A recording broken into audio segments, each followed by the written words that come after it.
નમસ્કાર મિત્રો, એકદમ મજામાં હશો? ચાલો નવી ગીલી અને નવો દાવ શરૂઆત કરી રહ્યા છીએ આપણે. ક્યાંથી? તો કે ચેપ્ટર નંબર 2 જૈવિક વર્ગીકરણ, એનો એક ત્રીજો ભાગ એટલે ફૂગની આખી માહિતી તમને આપી દીધી. હવે મારે ફૂગના 4 વર્ગ ભણાવવાના છે.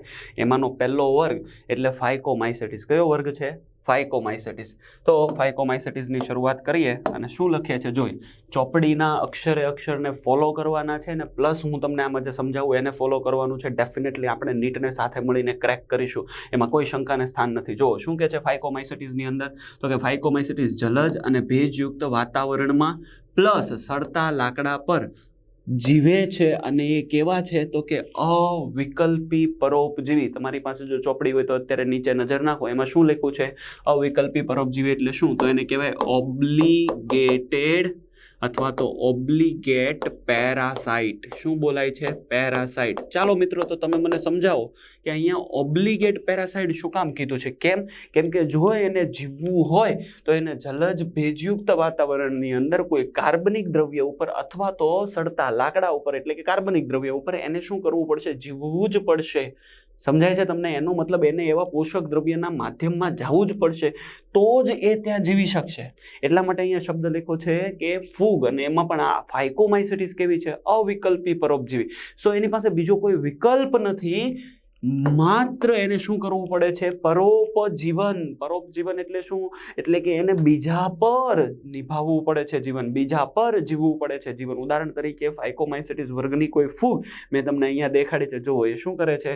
પરોપજીવન કરી શકે છે. હવે અહીંયા હકીકતમાં જ્યારે પરોપજીવન શબ્દને આપણે સમજવા જઈએ તો પરોપજીવન શબ્દ એટલે આપણે શું લઈએ છીએ કે કોઈ સજીવ, ધારો કે હું છું, તો મારા હાથ ઉપર ફૂગનું ઇન્ફેક્શન થયું અને ફૂગ મારા હાથ પર જીવે છે, તો અહીંયા ફૂગને ફાયદો છે, જ્યારે મને શું છે?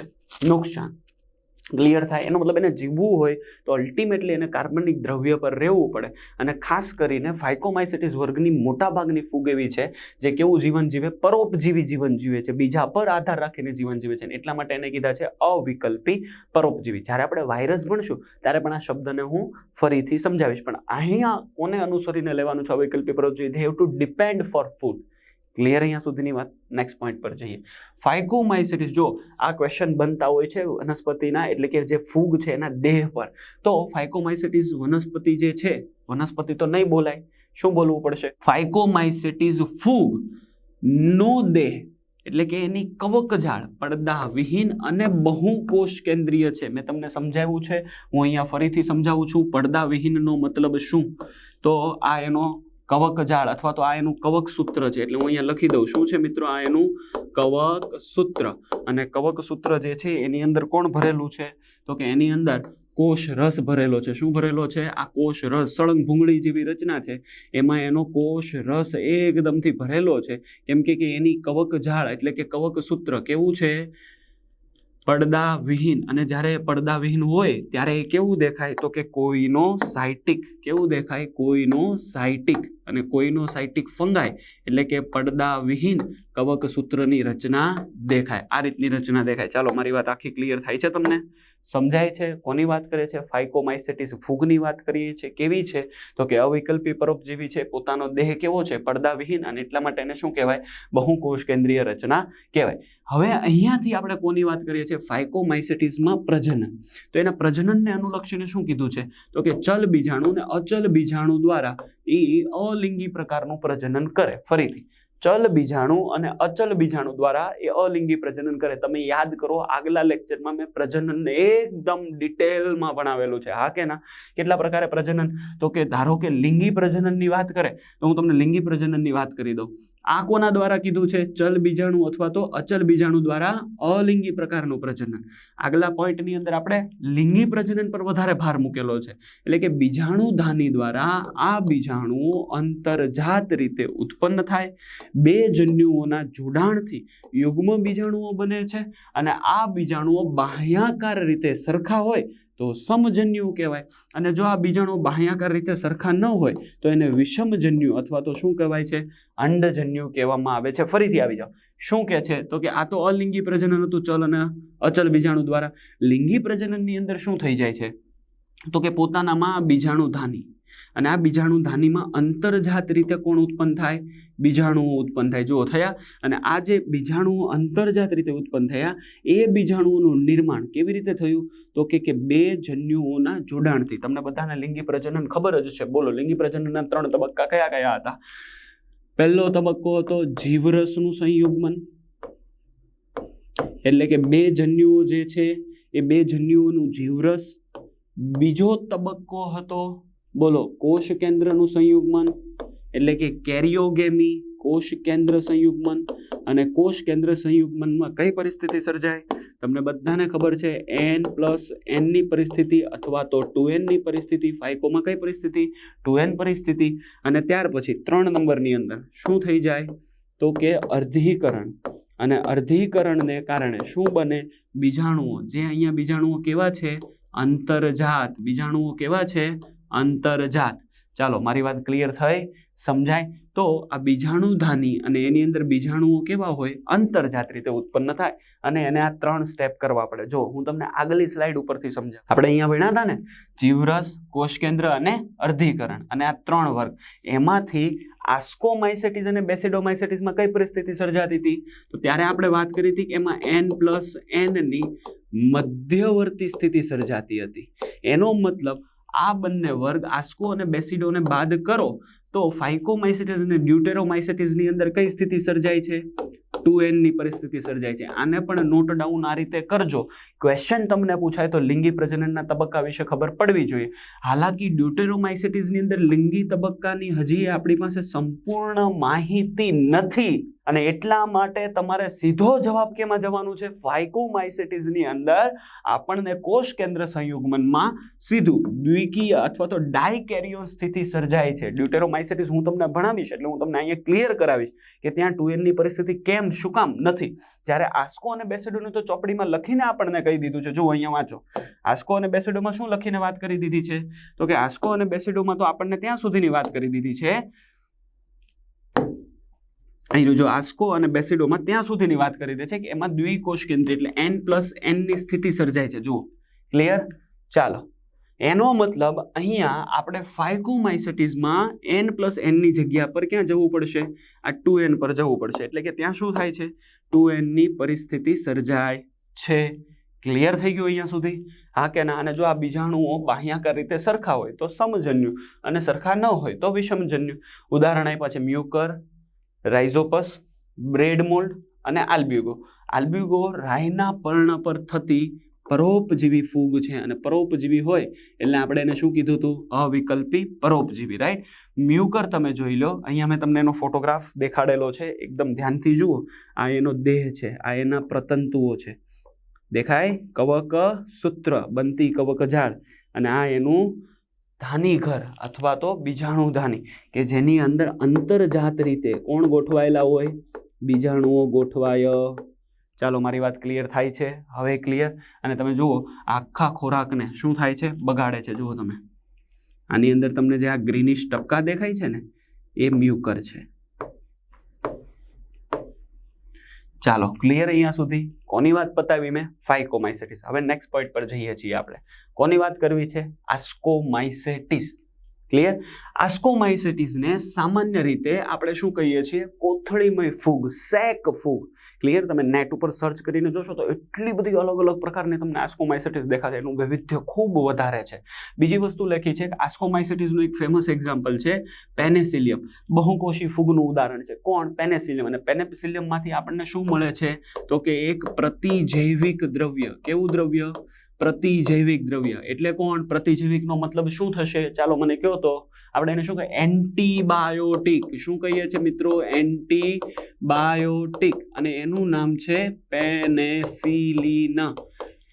દુનિયાનું સૌથી પહેલું એન્ટીબાયોટિક એટલે કોણ? પેનેસિલિન. અને એ સમયે આ ડ્રગને વંડર ડ્રગ તરીકે ઓળખવામાં આવતી હતી, રાઈટ? તમારા માટે ઇન્ફોર્મેશન છે, યાદ રાખજો. ભવિષ્યમાં બાયોટેકનોલોજી જ્યારે ભણશું ત્યારે એ ભણવામાં આવશે. અને આસ્કોમાઇસેટિસ વર્ગની એક ફૂગ છે જે અપવાદ છે, જેને આપણે ઈસ્ટ કહીએ છીએ. એટલે ક્વેશ્ચન પૂછે, ઈસ્ટ કોની અંદર આવશે? કયા વર્ગમાં આવશે? તો તમારો જવાબ થઈ જશે આસ્કોમાઇસેટિસ. કેવી છે? એક કોષીય છે. બાકી બધી ફૂગો કેવી છે? તો કે મૃતોપજીવી પણ છે, મૃતોપજીવી પણ છે, પરોપજીવી પણ છે અને વિઘટકો છે કે જે છાણભક્ષી છે, એટલે કે છાણ પર પણ પોતાનું જીવન ગુજારે છે. છાણ શું થઈ ગયું? કાર્બનિક દ્રવ્ય થઈ ગયું, જેને ખાશે અને બધા મસ્ત મજાનું જીવન જીવશે.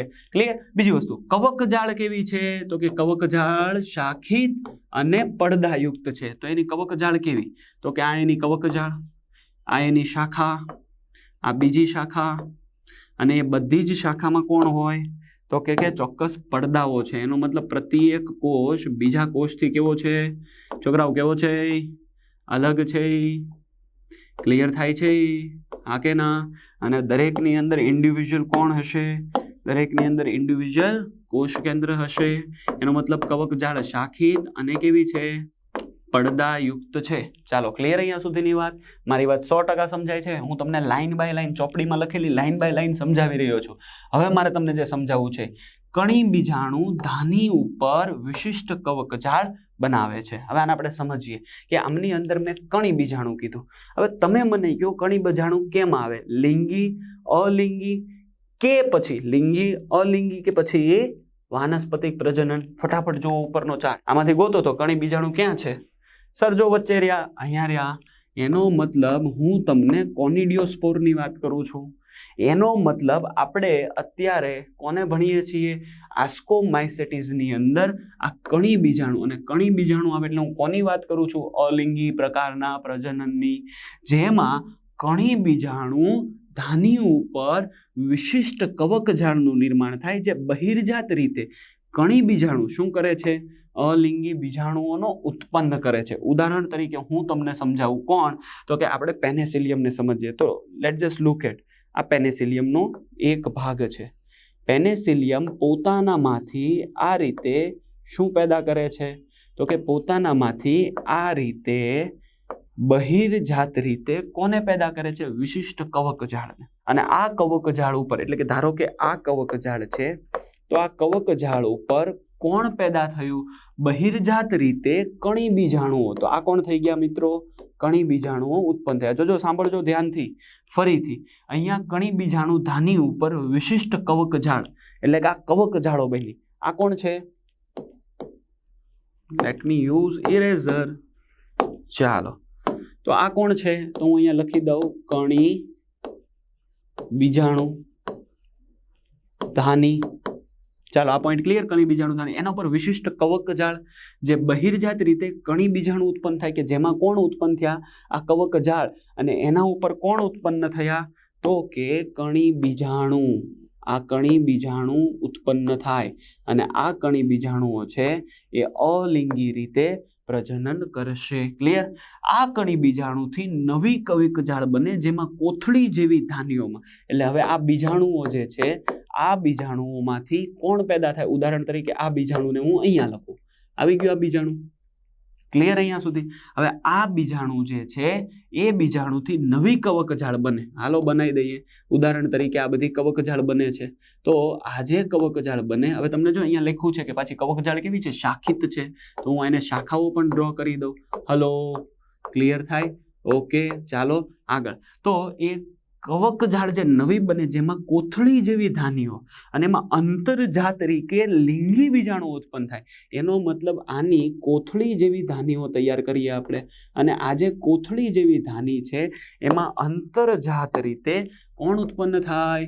લિંગી બીજાણુઓ ઉત્પન્ન થાય. તો આપણે લિંગી બીજાણુઓને ઉત્પન્ન કરી દીધા. જોઈ લો, એનો મતલબ મેં એને અંદર ઉત્પન્ન કર્યા છે. દેખાય તમને? હલો. તો આ અંદર જે ઉત્પન્ન થયા એને આપણે કેવા કહેવાના? લિંગી બીજાણુઓ કહેવાના. એટલે આ એના લિંગી બીજાણુઓ ઉત્પન્ન થયા. યાદ રહે તમને? શું ઉત્પન્ન થયા? લિંગી બીજાણુઓ ઉત્પન્ન થાય છે. તો અહીંયા આ લિંગી બીજાણુઓ ને આ કોથળી જેવી સેક બને, એ કોથળી જેવી સેકમાં લિંગી બીજાણુઓ ઉત્પન્ન થાય છે. અહીંયા સુધી ક્લિયર? જેને ધાની બીજાણુ કહેવાય છે. એનો મતલબ આમાં જે આ બીજાણુ ઉત્પન્ન થયા એને આપણે શું કહેવાના છીએ? ધાની બીજાણુ કહેવાય છે. ક્લિયર? અને આ બીજાણુ વિશિષ્ટ પ્રકારના ફળધાનિકાયમાં ગોઠવાય છે. જોઈ લો, મેં તમને એ જ રચના અહીંયા દેખાણી છે. આ એસ્કોસ્પોર્સ એટલે આ ફળધાનિકાય, અને એમાં અંતર્જાત રીતે એસ્કસ દેખાય તમને, એટલે કે એની અંદર લિંગી બીજાણુ. કયા બીજાણુ? તો કે એની અંદર આ ધાની બીજાણુ છે. આખી સ્ટોરી ખબર પડી? ફરીથી સમજાવો. એનો મતલબ ઉદાહરણ તરીકે આ પેનેસિલિયમ છે, તો પેનેસિલિયમનું આ કોણ હતું? કણી બીજાણુ ધાનીઘર. એ કણી બીજાણુ ધાનીઘર પર બહિર્જાત રીતે કોણ ગોઠવાણા? તો કે બહિર્જાત રીતે આ કણી બીજાણુ અલિંગી પ્રજનન દ્વારા ઉત્પન્ન થયા. એમાંથી કોણ ગોઠવાણા? તો કે એની કવકજાળ બની. એટલે એ કવકજાળમાંથી કોણ બન્યું? તો કે આ. એટલે આને હું કહી દઉં, આ કોણ છે? કવકજાળ. અને એ કવકજાળ ડેવલપ થઈ. એ ડેવલપ થઈ એટલે એમાં કોથળી જેવી ધાનીઓ બની, અને એ કોથળી જેવી ધાનીમાં લિંગી બીજાણુ ઉત્પન્ન થયા, જેનું નામ ધાની બીજાણુ કહેવાય. અને એ ધાની બીજાણુઓ વિશિષ્ટ પ્રકારના ફળ ધાનિકામાં ગોઠવાણા, જેનો ફોટો ઓરિજિનલ મેં તમને અહીંયા આપેલો છે, જોઈ. ડન, પાક્કો. આગળ વધીએ આપણે, રાઈટ. હવે એના ઉદાહરણ આમાંથી 2017માં અને 2019માં સવાલ હતો. એમાંનો પહેલો સવાલ, રાઈટ, આ ઓપ્શનની અંદર હતા એસ્પરજિલસ અને ક્લેવિસેપ્સ. તમારે યાદ રાખવા પડશે. બીજું ન્યુરોસ્પોરા 2017નો સવાલ છે. એની અંદર લખેલું છે કે જનીન ક્રિયાવિધિ માટે, રાઈટ, બાયોટેકનોલોજી જ્યારે આપણે ભણશું ત્યારે ન્યુરોસ્પોરાનું ફરીથી યાદ કરાવીશ. એમાં લખેલું છે કે જનીન ક્રિયાવિધિ માટે, જનીનની અંદર બદલી કરવા માટે, ફેરબદલી કરવા માટે ન્યુરોસ્પોરાનો ઉપયોગ આપણે જનીન તકનીકીમાં કરીએ છીએ. અને નેક્સ્ટ પોઈન્ટ, મોરેલ્સનો કાળો રંગ અને બફેલ્સનો પીળો રંગ. અને આ ટ્રફલ્સ જે છે એ આપણી ઇંગ્લિશ NCERTમાં શબ્દ આપેલો છે બફલ્સની જગ્યાએ, એટલે હું પણ તમને અહીંયા એ સમજાવી દઉં છું. તો આ 3 ઉદાહરણ યાદ રાખવાના છે કે જેનો ઉપયોગ કેના માટે કરીએ છીએ? તો કે ખાદ્ય પદાર્થ માટે, ખાદ્ય પદાર્થ તરીકે. અને શું બનાવવા માટે? તો કે સુસ્વાદુ વાનગી બનાવવા માટે. ચાલો, ક્લિયર. આખું આસ્કોમાઇસેટિસ મેં તમને અહીંયા ક્લિયર કરાવ્યું. નેક્સ્ટ પોઈન્ટ પર જઈએ આપણે. કોની વાત કરવી છે આપણે? તો કે બેસિડોમાઇસેટિસની વાત કરવી છે. કોની વાત કરવી છે? બેસિડોમાઇસેટિસ. શું કહે છે બેસિડોમાઇસેટિસ? તો કે મશરૂમ, બ્રેકેટ ફૂગ અને પફબોલ જેવા આના બહુ ફેમસ ઉદાહરણ છે. કોના? બેસિડોમાઇસેટિસના. જમીન, જો અહીંયા જનીન નથી, કોણ છે? જમીન પર, લાકડાના ગોળવા પર, ઝાડના થડ પર અને વનસ્પતિના દેહની અંદર પોતે શું કરતા હોય છે? પરોપજીવન કરીને જીવતા હોય છે. કવકજાળ શાખિત અને પડદાયુક્ત. હવે મારે તમને સમજાવવાની જરૂર નહીં પડે. શાખિત અને કેવી કહી દીધી મેં? પડદાયુક્ત. એટલે તમને આખી આ વાત હવે ક્લિયર થઈ જશે. શાખિત હોય, પડદાયુક્ત હોય એટલે પ્રત્યેક કોષ કેન્દ્ર એકબીજાથી કેવા હોય? અલગ અલગ હોય. અલિંગી બીજાણુઓ નથી, વેરી વેરી ઇમ્પોર્ટન્ટ. એમની પાસે અલિંગી બીજાણુઓ નથી ને અવખંડન દ્વારા વાનસ્પતિક પ્રજનન કરે છે, રાઈટ. હું આને સ્ટાર આપી દઉં છું, યાદ રાખવાનું છે. લિંગી અંગો ગેરહાજર, બહુ ઇમ્પોર્ટન્ટ પોઈન્ટ. અલિંગી બીજાણુઓ નથી અને લિંગી અંગો કેવા કહી દીધા? ગેરહાજર. પરંતુ શબ્દ ચોપડીમાં છે. પરંતુ અહીંયા શું થાય? અલગ પ્રકારના વિભેદો, પોતાના દેહમાંથી બહાર પડતી ચોક્કસ પ્રકારની રચના, જેને કહેવાય વિભેદો, કે જનીન પ્રકારના બે વાનસ્પતિક કે દેહિક કોષોના જોડાણ દ્વારા જો અલગ પ્રકારના વિભેદો બનાવે છે કે જે ચોક્કસ પ્રકારના કાં તો બે વાનસ્પતિક કે દેહિક કોષોના જોડાણ દ્વારા જીવરસનું સંયુગ્મન થાય, રાઈટ. આ એનો કોષ, right. Let me clear this image. ચાલો હું આને વાપરું. જુઓ, આ અહીંયાથી એની રચના શરૂ થઈ. ક્લિયર. હવે આ બંને જે છે એ એક પાસે આવીને ગોઠવાના. એ સમય દરમિયાન એમણે શું કર્યું? કાં તો દૈહિક કોષો કાં તો વાનસ્પતિક કોષોના જોડાણ દ્વારા, ઉદાહરણ તરીકે આ એક એનો કોષ અને આ એક એનો કોષ જન્યુ તરીકે વર્તે. આનું જોડાણ થાય એટલે સ્ટેપ નંબર 1, બોલો લિંગી પ્રજનનનું સ્ટેપ નંબર 1. ચાલો, કોષ રસનું જોડાણ. સ્ટેપ નંબર 2, બોલો કોષ કેન્દ્રનું જોડાણ. અને સ્ટેપ નંબર 3, અર્ધીકરણ. અને તમને બધાને ખબર છે બેસિડોમાઇસેટિસમાં કઈ પરિસ્થિતિ સર્જાય? ડાયકેરિયોન, દ્વિકોષ કેન્દ્રી, એટલે કે N+N ની પરિસ્થિતિ. તો આ બંને કોષ એકબીજા સાથે જોડાય, એકબીજા સાથે જોડાણા એટલે આ રીતે જોડાઈ ગયા, એટલે જીવરસનું શું થઈ ગયું? સંયુગ્મન થઈ ગયું. અને એમાં કોષ કેન્દ્રની કઈ સ્થિતિ? N+N ની પરિસ્થિતિ. એટલે હું અહીંયા લખી દઉં કઈ પરિસ્થિતિ સર્જાય? N+N ની પરિસ્થિતિ સર્જાય. Very very important. ક્લિયર. જીવરસનું સંયુગ્મન અહીંયા લખે અલગ પ્રકારના વિભેદનો કે એમના જે દૈહિક કોષો છે અથવા તો જનન કોષો છે, રાઈટ, એ બે પ્રકારના કાં તો વાનસ્પતિક કાં તો દૈહિક કોષોના જોડાણ દ્વારા જીવરસનું સંયુગ્મન થાય. પરિણામે દ્વિકોષ કેન્દ્રી રચના બને જે અંતે પ્રકણી બીજાણુ ધાની તરીકે વિકાસ પામે. એટલે કે આ અંતે કેના સ્વરૂપે વિકાસ પામે? પ્રકણિધાની સ્વરૂપે વિકાસ પામે કે જેમાં કોષ કેન્દ્ર સંયુગ્મન અને અર્ધીકરણ થવાથી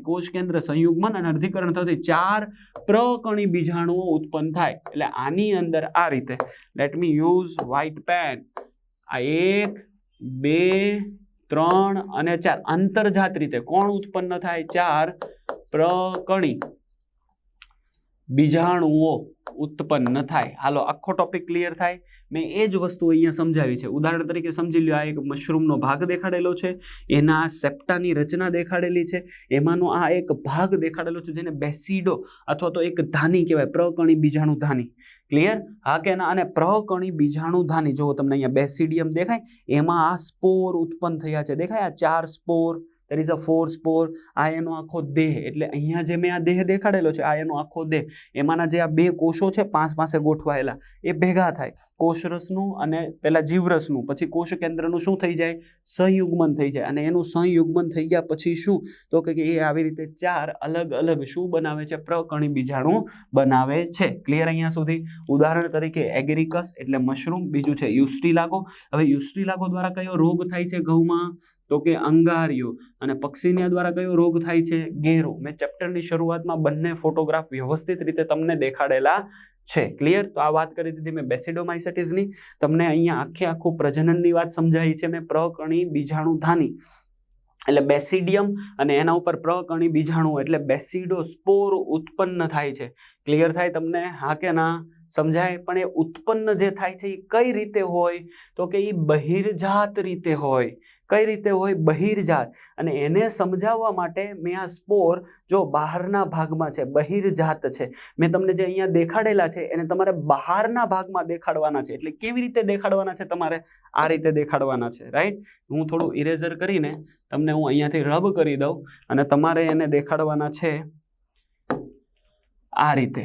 આ એક, લેટ મી યુઝ, કેમ એચ્છા થાય છે, કેમ એસા પેન હે, તો આ 1 2 3 અને આ 4. તો આ 4 કોણ છે? પ્રકણી બીજાણુઓ, જે કેવા છે?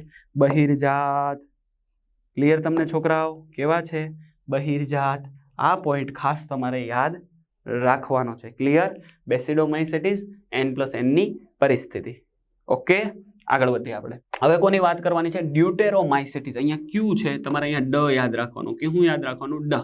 ડ્યુટેરોમાઇસેટિસ શું કહેવામાં આવે? તો કે એને અપૂર્ણ ફૂગ કહેવામાં આવે. આ ફૂગના માત્ર વાનસ્પતિક અને અલિંગી તબક્કાઓ શોધાયા છે. જો મેં હમણાં તમને શરૂઆતમાં વાત કરી હતી કે ડ્યુટેરોમાઇસેટિસની અંદર આપણને લિંગી તબક્કાઓ ચોક્કસપણે 100% મળ્યા નથી. ક્લિયર થાય છે? જેવા આમના લિંગી તબક્કાઓ કે લિંગી સ્વરૂપો શોધાય ત્યારે તેમની યોગ્ય ઓળખ થાય, અને એકવાર એમની ઓળખ થાય ત્યાર પછી આપણે એને ગમે તે બીજા અન્ય 3 વર્ગમાં એટલે ફાઇકોમાઇસેટિસ, આસ્કોમાઇસેટિસ, બેસિડોમાં મૂકી શકીએ છીએ. કોને અનુરૂપ? એના લિંગી તબક્કાઓને અનુરૂપ. આ વર્ગની ફૂગમાં કણી બીજાણુ તરીકે ઓળખાતા બીજાણુ દ્વારા એ શું કરે છે? અલિંગી પ્રકારનું પ્રજનન કરે છે. કવકજાળ પડદાયુક્ત અને શાખિત છે, મૃતોપજીવી હોઈ શકે, પરોપજીવી હોઈ શકે. અને અહીંયા તમને પૂછાતો જે સવાલ છે એમાં એ શબ્દ યાદ રાખવાનું છે કે મોટા ભાગના ડ્યુટેરોમાઇસેટિસ નકામા પદાર્થનું વિઘટન કરતા વિઘટકો છે. એટલે મુખ્ય વિઘટકો કયા વર્ગમાં છે? તો તમારે જવાનું ડ્યુટેરોમાઇસેટિસ. અને આ ક્વેશ્ચન પણ નીટમાં પૂછાઈ ગયેલો છે કે ખનિજોના ચક્રીયકરણમાં મદદરૂપ કોણ થાય? કયા વર્ગની ફૂગ થાય? તો કે ડ્યુટેરોમાઇસેટિસ. ઉદાહરણ તમારે 4 વર્ગના યાદ રાખવા પડશે: ઓલ્ટોનેરિયા, ટ્રાઇકોડર્મ્સ અને કોલીટ્રાઇકમ. તો અહીંયા સુધીની સંપૂર્ણ વાત મિત્રો મેં કોની કરી તમને? બોલો ચાલો. ફૂગના માત્ર 4 વર્ગ ભણ્યા. એ કેવી છે? પડદાયુક્ત છે, પડદાવિહીન છે, શાખિત છે, બહુકોષ કેન્દ્રીય છે, કેવી સ્થિતિ દર્શાવે છે, એ કેવા પ્રકારનું પ્રજનન કરે છે, અને એના એક્ઝામ્પલ ખાસ તમારે યાદ રાખવાના છે. ચાલો, ક્લિયર? ઓકે મિત્રો, ફરીવાર આપણે મળીશું. હવે સીધી કોની વાત કરીશું? તો કે હવે પછી સીધી આપણે વાયરસની વાત કરવાના છીએ. કેમ? કેમ કે વનસ્પતિ સૃષ્ટિ અને પ્રાણી સૃષ્ટિના આખા ઇન્ડિવિજ્યુઅલ ચેપ્ટર છે જેમાં તમે વનસ્પતિ અને પ્રાણી સૃષ્ટિની ડિટેલ વાત કરશો. એટલે આપણે હવે સીધા વાયરસ પર જઈશું. ઠીક છે? Thank you. જય હિન્દ.